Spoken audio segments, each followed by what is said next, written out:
మత్తయి సువార్త 4వ అధ్యాయము 24వ వచనం మనం ఒకసారి చూద్దామా. ఆయన కీర్తి సిరియా దేశమంతటా వ్యాపించెను. నానా విధములైన రోగముల చేతను వేదనల చేతను పీడించబడిన, చూడండి, నానా విధముల రోగముల చేతను వేదనల చేతను పీడింపబడిన వ్యాధిగ్రస్తులందరినీ దయ్యము పట్టిన వారిని చాంద్ర రోగులను పక్షవాయువు గల వారిని వారు ఆయన యొద్దకు తీసుకొని రాగా ఆయన వారిని స్వస్థపరచెను. ఇది గుర్తుపెట్టుకోండి. తర్వాత యోహాను సువార్త 9:1-7 వరకు చూస్తే మనం సేమ్ దీనికి సంబంధించినటువంటి మరి సమాచారం అక్కడ కూడా చూస్తాం. మనం ఎంతోమందిని స్వస్థపరచాడు, ఎంతోమందిని బాగు చేస్తాడు, భయంకరమైనటువంటి దయ్యాలు కూడా వదిలిపోయినట్లుగా మనం చూస్తూ ఉన్నాం. అంటే ఇక్కడ మనం ఒక విషయం తెలుసుకోవాలి. దేవుని నోట ఉండొచ్చు ప్రతి మాట వల్ల మనం ఎలా జీవిస్తాము అంటే, ఈరోజు నీ దగ్గర డబ్బు లేదు, ఈరోజు నీ దగ్గర ఆరోగ్యం లేదు, ఈరోజు నీ దగ్గర సంతోషము లేదు, ఈరోజు నీ దగ్గర సమాధానం లేదు, ఈరోజు నీ పరిస్థితి చాలా దయనీయంగా ఉంది. అయితే దేవుని మాటను వినగలిగితే, దేవుని వాక్యము కనుక నువ్వు వినగలిగితే, వాక్యానుసారమైనటువంటి జీవితాన్ని జీవించే జ్ఞానము దేవుడు నీకు ఇస్తాడు. బ్రదర్, నేను జీవించలేకపోతున్నాను అంటే నువ్వు ఆ వాక్యాన్నే వినలేదు సరిగా. ఇక నువ్వు ఎట్లా జీవిస్తావు? నువ్వు నీలో ఆ స్పిరిట్ లేదు కదా, దేవుని ఆత్మ నీ లోపల లేదు, దేవుని ఆత్మ నీ లోపల లేదు. ఎవరి ఆత్మ ఉంది? సాతాను ఆత్మ నీ లోపల ఉంది. అందుకనే నీ పరిస్థితిని మార్చుకో, నీ పాపాన్ని విడిచిపెట్టవు, నీ యొక్క అతిక్రమంలో మానవు కదా. దేవుడు ఎన్నుకున్నటువంటి వ్యక్తి, దేవుడు అభిషేకించిన వ్యక్తి వాక్యాన్ని మనకు బోధిస్తున్నారు అంటే ఆ వాక్యము ఎక్కడి నుంచి వచ్చింది? దేవుని దగ్గర. దేవుడు ఆ అభిషేకము వారికి ఇచ్చాడు. అంటే వాళ్ళ దగ్గర ఆ అభిషేకము లేదు, దేవుని అభిషేకం ద్వారా వారు బోధిస్తున్నారు. ఎందుకు అంత రెస్పెక్ట్ ఇవ్వాలి నేను అంటే, నేను వారిలో ఉన్న దేవుని వాక్యానికి నేను విలువనిస్తున్నాను, ఆ మనిషికి కాదు. వారు ఆ దేవుణ్ణి వారు బోధిస్తున్నారు కాబట్టి ఆ వ్యక్తిని కూడా నేను గౌరవిస్తాను. కానీ ఈరోజు మనము వాక్యం అంటేనే మనకు తెలియదు, వాక్యం విలువ మనకు తెలియదు, ఆ వ్యక్తి విలువ తర్వాత ఆ వాక్యం విలువ మనకు తెలియదు, ఆ వాక్యం మన చేతికి ఎట్లా వచ్చిందో తెలియదు. ఎంతమంది చనిపోతే ఈ వాక్యాన్ని ఈరోజు మనం చదవగలుగుతున్నాం, ఎంతమంది హతసాక్షులు అయితే ఈ వాక్యాన్ని మనం చదవగలుగుతున్నాం, ఎంతమంది త్యాగము చేశారు తెలంగాణలో. మరి ఈరోజు మనము ఈ వాక్యాన్ని మనం బోధించగలుగుతాం, వినగలుగుతా ఉన్నాం. అదే కొన్ని రాష్ట్రాల్లో వినలేం, చర్చిలో పోలేం, ధైర్యంగా బైబిల్ పట్టుకొని నడవలేం. అందుకే దేవుడు కొంతమందిని ఎన్నుకుంటాడంట. చివరికి పరలోకాన్ని వెళ్ళేది కొంతమందే, మిగతా వారందరూ కూడా విడబడతారంట. ఎందుకో తెలుసా? అవకాశవాదులు.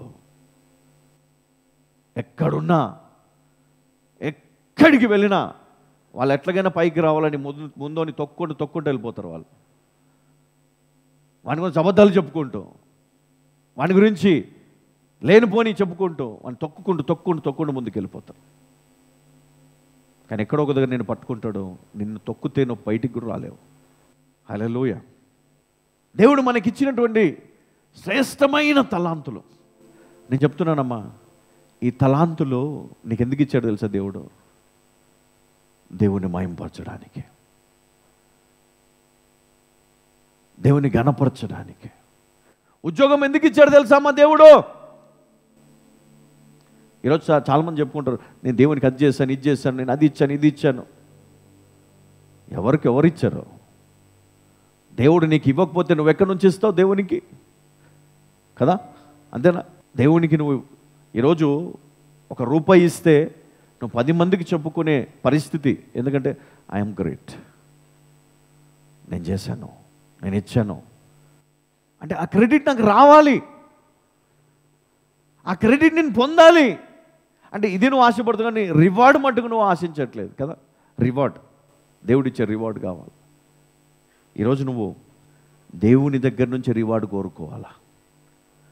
దేవుడు నిన్ను స్వస్థపరుస్తాడు, దేవుడు నిన్ను బలపరుస్తాడు, దేవుడు నిన్ను హెచ్చిస్తాడు, దేవుడు నిన్ను అభిషేకిస్తాడు. చూడండి, యేసుక్రీస్తు ఎలాంటి అధికారం కలిగి ఉన్నాడంటే, ఆయన రోగులను స్వస్థపరిచే అధికారం, దయ్యాలను వెళ్ళగొట్టే అధికారం కదా, శాపాన్ని క్షమించే అధికారం, ఆయనకుంది. అయితే ఈరోజు మనము క్రీస్తుని గనక మనము మన జీవితంలోనికి తీసుకోగలిగితే, నేను చెప్తున్నాను 100% ఇక్కడ ఆయనను హృదయంలోనికి ఎవరు తీసుకోలేదు. తీసుకుంటే మీ లైఫ్ వేరేలాగా ఉంటుంది కదా. క్రీస్తులాగానే ఉన్నాడు. క్రీస్తులాగా ఎవరైతే మరి బ్రతికారు ఈ లోకంలో, వారు చనిపోయారు, హతసాక్షులైనారు. ఆ సమయంలో ఎవరెవరికి సువార్త ప్రకటించబడాలో వారికి అందరికీ సువార్త ప్రకటించబడింది. ఆ వాక్యం విన్న ప్రతి ఒక్కరి జీవితాలు మరి బాగుపడ్డాయి. వారి కుటుంబాలు బాగుపడ్డారు. వారి జీవితంలో క్రీస్తును వారు తెలుసుకున్న తర్వాత చూడండి, ఆ మాటలు వారి జీవితాలను మార్చివేశారు. నూతన జీవితాన్ని వారు పొందారు చాలామంది. ఈరోజు మనం కూడా మన జీవితాన్ని మన కోసం కాకుండా దేవుని కొరకు మనం జీవిస్తే కనుక నిజంగా నీ జీవితాన్ని దేవుడు ఉన్నతమైన స్థితిలోని తీసుకొని వెళ్తాడు. దేవుని కోసం మనం బ్రతకడం మనకు అవసరం, దేవునికి కాదు. దేవునికి ఇచ్చాడంతే. ఎంతోమంది సేవకులు బోధించారు కదా, చాలా రకాల బోధలు విన్నాం మనం. మొదట్లో పేతురు ద్వారా, అంటే ఆ అపోస్తుల ద్వారా జరిగినటువంటి ఆ పరిచర్యలో ఎంతోమంది రక్షణ పొందారు. స్వస్థతలు చూసి, అది చూసి, ఇది చూసి, దేవుడు చేసిన కార్యాలు చూసి రక్షణ పొందారు, మారు మనసు పొందారు, బాప్తిజం తీసుకున్నారు. ఆ స్టేజ్ అయిపోయింది. రెండవది, పౌలు గారు బోధించిన బోధలు సంఘాలకు క్రమశిక్షణలో పెరగాలంట. ఇప్పుడు మనం ఆ స్టేజ్లో ఉన్నాం. మొదట్లో చాలా అద్భుతాలు జరిగినాయి. స్టేజ్ 1, స్టేజ్ 2 వర్డ్, వాక్యము. స్టేజ్ 3 చదివిన వారిని తిరిగి సంఘంలో నడిపించాలి. స్టేజ్ 4 ఏంటో తెలుసా? హల్లెలూయా. చాలామంది జ్ఞానం లేదు, అందుకే వాళ్ళు ఎప్పుడు ఒకటే రకమైన బోధలు చేస్తూ ఉంటారు. మనం దాన్నే ఫాలో అవుతాం, దాన్నే వెంబడిస్తాం, దాంట్లోనే బ్రతుకుతాం మనం. అది కాదు. నీ లైఫ్ స్టేజ్ ఎట్లయితే మారుతూ వచ్చిందో, చిన్నప్పుడు పాలు, కొంచెం పెద్దగైనాక అన్నము, తర్వాత నాన్ వెజ్, తర్వాత ఎట్లాగైతే మరి పెరిగామో, మధ్యలో కొంతమంది మరి ఆ ఫుడ్కు బదులు తాగుడు, ఆ ఫుడ్కు బదులు జూదము, ఆ ఫుడ్కు బదులు వ్యభిచారము, అంటే ఏం తీసుకోవాలో తెలియదు శరీరానికి, ఏది పడితే తీసుకున్నారు. అందుకే ఈరోజు దేవుడు గద్దిస్తున్నాడు వారిని. ఆ శాపాన్ని మీ జీవితంలో కనబడకుండా దేవుని వాక్యము ద్వారా మిమ్మల్ని మీరు శుద్ధి చేసుకోవాలి. ఎవ్రీ సండే దేవుని వాక్యము ద్వారా నూతన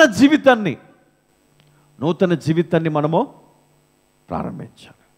ఇంతకాలం జరిగిపోయిందండి. ఇంతకాలం మనం బ్రతికిన మన జీవితం అంతా కూడా అయిపోయింది. ఇంకా రేపు దేవుడు పిలిస్తే దేవుని దగ్గర పోవడానికి సిద్ధంగా ఉండాలి. ఇప్పుడు కూడా పగలతోటి, ఇప్పుడు కూడా కక్షలతోటి, ఇప్పుడు కూడా చూపిస్తాను, నీకు చేస్తాను అన్న మాటలు మన దగ్గర వద్దు. మనకు కావాల్సింది తెలుసా? దేవుని కోసం మనం బ్రతకాలా. మనం చూపించేది ఏదైనా ఉంటే దేవునికి చూపించాలి. ఎవరికి చూపించాలి? నీ హృదయాన్ని, నీ జీవితాన్ని చూపించలేదు. దేవా, నా జీవితం ఇట్లుంది, నేను ఈ విధంగా జీవించాను కదా. ఎంతమంది ఎన్ని జీవితాలు పాడు చేశారు. పైకి రావడానికి మనము ఇతరులను తొక్కుకుంటూ మనం వెళ్ళిపోతాం. కొంతమంది కావాలని పుల్లలు పెట్టి ఎంజాయ్ చేస్తూ ఉంటారు, వాళ్ళకి వీళ్ళకి చిచ్చు పెట్టి. నేను ఈరోజు చెప్తున్నాను, క్రీస్తు అలాంటి క్యారెక్టర్ని కలిగి లేడు కదా. ఆ క్యారెక్టర్ క్రీస్తులో లేదు. ఇది ఎవరిది?